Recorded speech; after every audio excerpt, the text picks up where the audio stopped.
Assalamualaikum warahmatullahi wabarakatuh. Alhamdulillah rabbil alamin wassalatu wassalamu ala asyrafil anbiya'i wal mursalin sayyidina Muhammad wa ala alihi wa sahbihi ajma'in. Rabbi shrah li sadri wa yassir li amri wahlul 'uqdatam min lisani yafqahu qawli. Amma ba'du.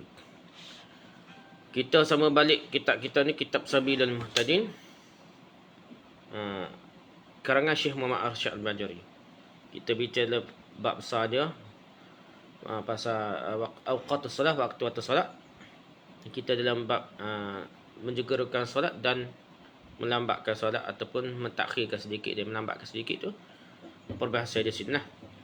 Jadi macam kita nak bicara ni, hak mana hak kata boleh terlambat sikit waktu. Asal-asalnya afdalnya awal waktu solat, tapi dalam keadaan tertentu terkecuali boleh terlambatkannya kerana ada maslahat tertentu dia. Dan demikian lagi dah, sunat melambatkan solat bagi orang yang yakin, bagi orang yang yakin ataupun dia zon 70% zon ni dah. Zon dia juganya bahawa ia akan bersolat Jumaat pada akhir waktu, dah. Sekira-kira tinggal lagi baginya waktu sekadar melaksanakan solat. Boleh lagi dah. Qadar meluluskan semaya. Kerana solat berjemaah pada akhir waktu lebih baik dari bersolat sendirian pada awal waktunya. Dia kata gitulah. Macam mana kalau gini lah kaedah dia, kalau lewat dah tak molek juga dah. Cuma dah ni, kalau kita semaya dulu, kita dulu 4 rakaat ke apa.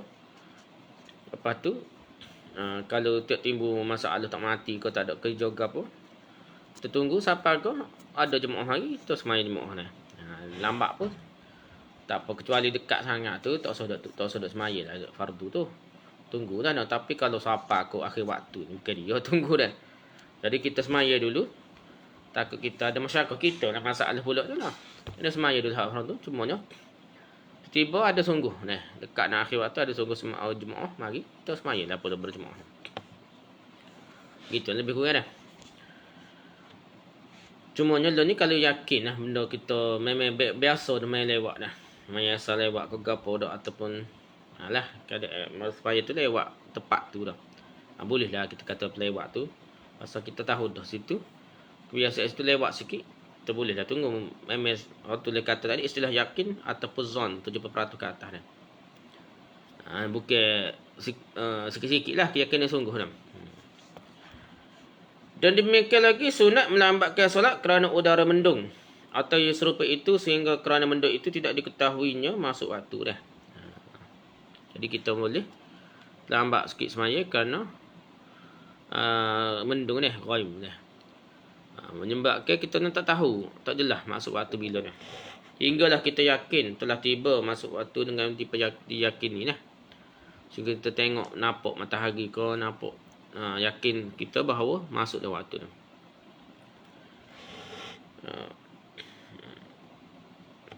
Takut kita sampai kita takut akan terluputnya daripada waktunya dah. Jadi ataupun kita boleh yakinlah, ataupun perkhabaran orang yang kita yakini, orang yang dipercayai, orang yang mahir dalam bab cek waktu ni, kita percaya ke dia pun tak apalah. Gitu lah. Boleh terlambat sikit sehingga kita ada orang hak dipercayai beritahu waktu sebenarnya masuk dah ke dak. Tapi kita lah ni ada jam, kita tengok jam lah. Kalau kita was-was dari mana pun, kalau tempat kita ni tak jauh mana. Tapi kalau di kuasa utara ataupun selatan hak jauh sikit daripada Khatib Istiwa ni, banyak berubah dah. Tapi tempat kita tak berubah mana. Kalau kita tak ingat masuk pukul berapa, mendung setengah mana, kalau zuhur ni pukul 2 wajib dah. Kalau asar pukul 5 tu wajib dah, kata dah. Masuk dah waktu asar dah. Sebenarnya Malaysia. Jadi tak usah duk fikir banyak lah. Memang logik dah. Maghrib ni 7.30, 7.45 wajib dah masuk tu gerik dah. Isya pun 8.45, pukul 9 kita kata wajib dah masuk dah. Lewat setengah mana pun tak kira lebih pukul 9 dah. Gitulah. Siapa yang serakaat solatnya dianggap solat tunai. Serakaat dia dalam waktu, maksudnya dianggap solat tunai lah. Dan jika seluruhnya berada di luar waktu, maka dianggap solat qada. Kalau dia ni habis semua sekali ni 2 waktu je, maka dia dianggap qada lah. Qada ni lain lah. Pertama dosa kalau sengaja dah. Kedua pahala tak sama dah dengan tunai dah. Ada. Baik ditunda kerana suatu uzur syar'i atau uzur sunnah. Buk dia tunda pelewat tu, bukan dia sengaja tidur ke ataupun sakit ke perut ke dia. Ataupun tiada sebab cuai dia sendiri, tetap dia lain dipanggil qada juga. Berdasarkan hadis Rasulullah SAW, man adraka raka'atan min as-salati faqad adraka as-salah. Tapi ada dalam kitab ni jadi faqad adraka as-salah ay muadah. Jadi dia ada tambah atau tidak. Ni kata tak tambah tak molek lah. Jadi penterjemah ke Rumi ni dia tak berbuat tu sebab tak jumpa dalam hadis kita hadis. Artinya barang siapa yang mendapat serkaan dari solat dalam waktu, maka sesungguhnya telah mendapatkan solat itu seluruhnya. Hadis riwayat Bukhari dan Muslim dari Abu Hurairah radhiyallahu anhu. Dia boleh rakaat je dalam waktu, maka dia boleh. Ini ada perbincangan lah. Orang pun ada mazhab bukis sekadar tu semai jemaah pun kata cukup rakaat, dia tak ikut dah. Kita boleh lagi macam kita, tapi kalau tak boleh rakaat, dia kata tak boleh ikut, tak email tu gitulah. Begitu juga perbincangan tentang rakaat ni, kalau tak boleh tak cukup rakaat dalam waktu, macam tak boleh jika qada berlaku dah. Ada kata bahas takbir, dia takbir, ada bahan ni dia rakaat. Tak ada sujud kedua tu bunyi bel dah. Habis waktu dah. Maka itu ada dari kira qada dah.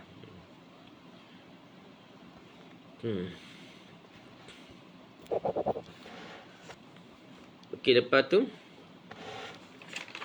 dapat difahami dari kandungan hadis di atas bahawa siapa yang tidak mendapatkan serakaat dalam waktu, tiadalah yang mendapat solat tunai. Kerana itu solat tu menjadi solat qada. Solat tu menjadi solat qada. Jadi dia tak boleh pahala tu lah. Kalau dia sengaja boleh dosa lah. Dosa besar daripada kalau dia serakaat tu tak ada dosa besar lah. Gitulah. Perbezaan antara dua masalah ini, bahawa serakaat itu mengandung sebahagian besar dari perbuatan solat.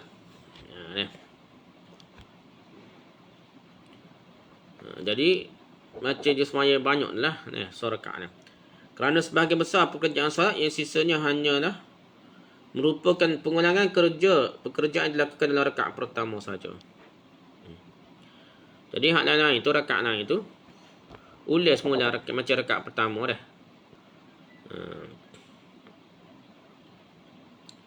Macam jadi rakaat macam dia boleh rakaat pertama, rakaat kedua pun macam rakaat pertama, rakaat tiga pun macam rakaat pertama. Jadi dia kata perbuatan rokok, sujud, gapo tu, tidak semua tu ada dah dalam satu rakaat.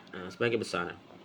Kerana itu segala perbuatan terjadi di luar waktu yang mengikuti sebahagian perbuatan di dalam waktu, serakaat dalam waktu tadi berbeza dengan kurang dari serakaat ni. Kalau kurang serakaat macam tak cukup, macam tak ada sebagai besar perbuatan, amal perbuatan dalam semuanya gitu ni kata dah.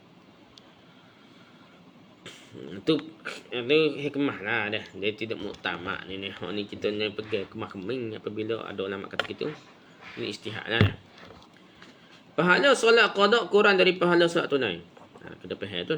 Apa ni? Kalau tak sengaja apa, tak dosa apa, tetaplah pahala solat qada ni kurang daripada pahala ada pahala tunai. Teristimewa terutama sekali kalau penundaan itu dikarenakan sengaja, maka haramlah menunda solat sehingga sebagian solat jatuh di luar waktu. Sekalipun hanya solamnya yang pertama jatuh di luar waktu dia.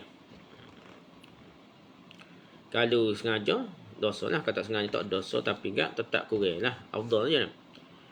Kalau lah orang itu sengaja, besar lah, haram lah. Kerana dia sebahagian rakaat dalam semaya, sebahagian perkara tu ibadah semaya tu dalam di luar waktu dah. Jikalau dia semangat bersalin pun solat pertama dah jatuh dalam di luar waktu, maka dia tetap berdosa dah. Tetapi kalau dikerjakan solat itu sedangkan waktunya masih ada, Dah. Maksudnya ada sekadar hanya cukup untuk melaksanakan solat. Dah untuk semaya dah. Namun kerana sengaja memanjangkan bacaannya jatuh ke dalam waktu sebahagian solatnya. Jadi dia baca panjang pula dah. Ni perangai baca panjang ni. Sehingga dia ni lepas waktu dia baca panjang dah. Maka yang seperti itu diperbolehkan, kata tak salah. Diperbolehkan.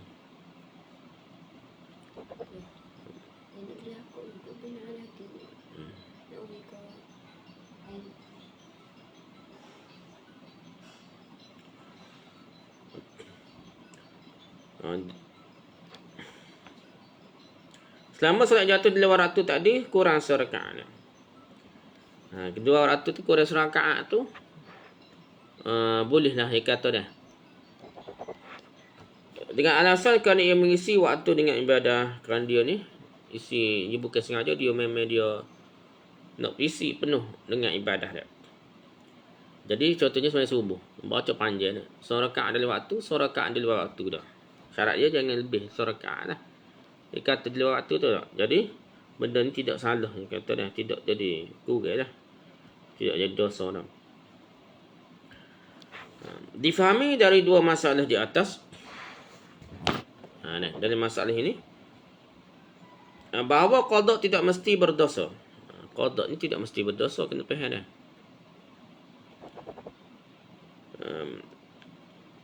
Dan kerana dalam solat tunai terdapat dosa juga seperti dalam masalah pertama. Kadang mayit tunai tu ada dosa juga kadang-kadang lah. Secara jajar lah dah. Dan terkadang dalam solat yang qada tidak terdapat dosa seperti dalam masalah kedua dah.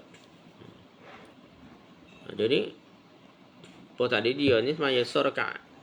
Dalam rakaat ni kes pertama ni dia salah ya tak ada dalam waktu. Jadi jika ada tunai lagi dah. Tapi kerana melewatkannya ada salah di luar waktu tu, dia jadi dosa dia. Kerana dia sengaja cuai ke apa dah. Tapi ada orang ni bukan cuai, dia semaya awal waktu lagi dah. Ataupun dia tidak sengaja lewat dah, dia bangun tidur dah. Ataupun gitulah dah. Jadi dia ni baca panjang pula sampai ke sebahagian rakaat dia di luar waktu, sebahagian rakaat dalam waktu. Jadi orang ni tidak kira dosa dia. Gitulah. Dalam masalah kedua ni lah.